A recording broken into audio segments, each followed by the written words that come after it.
Literally আমি কাঁপতেছি, এতটা pain হচ্ছে, এতটা কষ্ট হচ্ছে। না খেয়ে সকাল 7টা থেকে এখন বাজে 4টা, এই অবধি দাঁড়িয়ে আছি। কাগজপাতি দেখবে, আইডি কার্ড পর্যন্ত দেখতেছে। আইডি কার্ড দেখার পর যদি আমি এই এলাকার না হই তাহলে নাকি তেল দিচ্ছে না। তো আমি তো এতক্ষণ থেকে লাইনে দাঁড়িয়ে আছি এটা জানতাম না। প্রায় 8 থেকে 9 ঘন্টা লাইনে দাঁড়িয়ে আছি, তারপরও সাহস করে সামনের দিকে যাচ্ছি। বেসিক্যালি আমি তেল পাবো কি পাবো না এটা নিয়ে খুবই একটা টেনশনে আছি।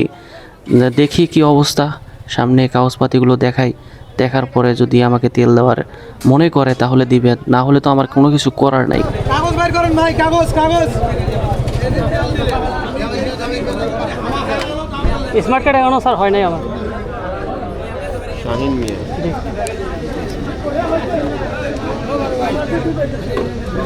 গাড়ির আমরা ইয়ে দেন ভোটার আইডি।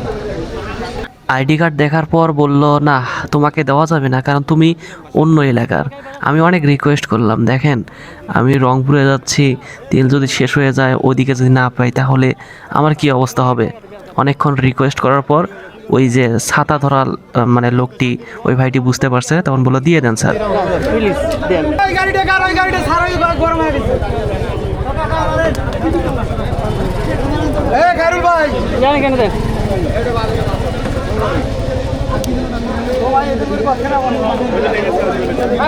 টানান ভাই, এখন টানান। দেন। চাবি নাও, চাবি নাও। এইখানে যদি তোমরা একটু তেল ভালো দেন তাহলে কিন্তু গাড়ি ঘুরতে পারবে। ও ভাই, এখনকার এটাই হচ্ছে বড় সাকসেস, মানে বড় একটা অ্যাচিভমেন্ট। তেল পাওয়াটাই একটা বড় অ্যাচিভমেন্ট। পেয়ে গেছি ভাই, অনেক রিকোয়েস্ট করার পর, অনেক কিছু বোঝানোর পর তারপরে তেল পেয়েছি আলহামদুলিল্লাহ। এখন গোয়িং টু বাড়ি। ফটো ফটো হবি, ভাইরাল হয়ে যাবি।